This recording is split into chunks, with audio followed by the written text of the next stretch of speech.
Kuuliks tästä, bro?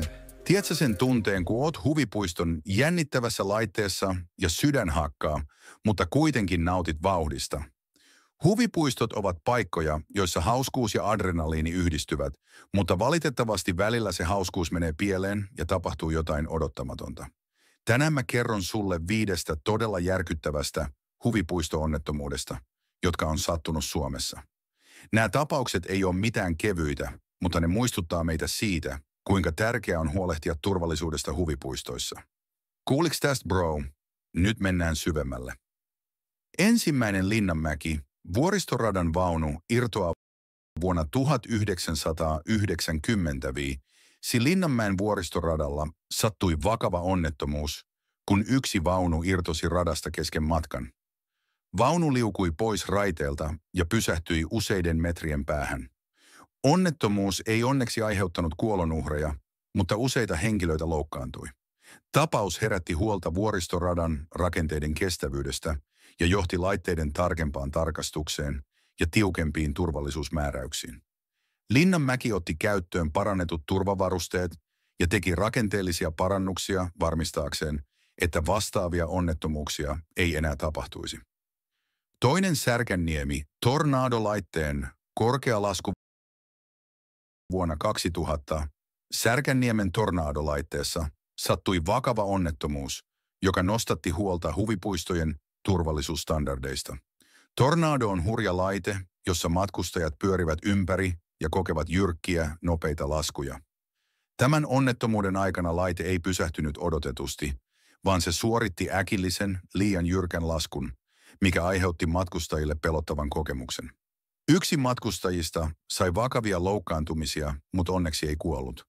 Onnettomuuden jälkeen Särkänniemi teki useita muutoksia laitteen toimintamekanismeihin, erityisesti sen jarrutusjärjestelmään. Koko laite käytiin läpi perusteellisesti ja matalammilla nopeuksilla ja jyrkemmillä turvatoimilla pyrittiin estämään vastaavat tilanteet. Tapaus nosti myös esiin huvipuistojen valvontakäytännöt ja sitä, kuinka tärkeitä säännölliset tarkastukset ovat.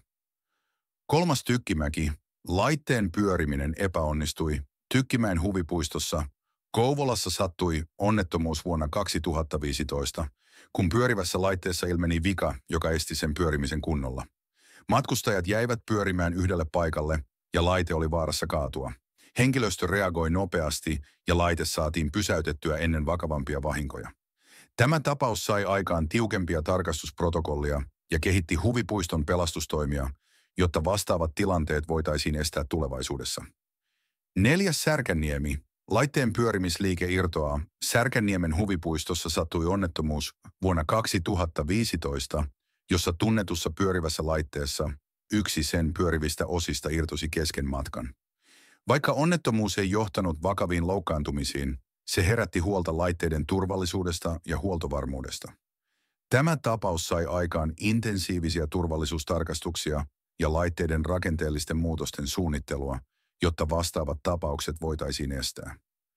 5. Power Park, nopea lasku, aiheuttaa loukkaantumisia Power Parkissa, joka sijaitsee Ala-Härmässä. Tapahtui vuonna 2018 onnettomuus, kun yksi laitteista, joka teki jyrkän laskun, hidastui liian nopeasti. Tämä aiheutti useiden matkustajien loukkaantumisia, koska heidän vartalonsa eivät ehtineet sopeutua nopeaan liikkeeseen. Onnettomuudessa ei tullut kuolonuhreja, mutta useat saivat mustelmia ja venähdyksiä. Onnettomuus johti tarkempiin tarkastuksiin ja laitteiden toimivuuden parantamiseen, jotta matkustajat voisivat jatkossa kokea turvallisemman elämyksen. Vaikka huvipuistot on yleisesti turvallisia, ne muistuttavat meitä siitä, että turvallisuuteen ei voi koskaan suhtautua kevyesti. Onnettomuudet, vaikka harvinaisia, voivat tapahtua missä tahansa, ja ne herättävät kysymyksiä siitä, miten huvipuistot voivat parantaa laitteidensa ja turvamekanismien turvallisuutta. On tärkeää, että turvallisuuteen panostetaan jatkuvasti, jotta voimme kaikki nauttia huvipuistojen jännityksestä ilman huolta. Kiitos, että katsoit tämän videon ja muistakaa aina pitää huolta turvallisuudesta. Kuuliks tästä, bro?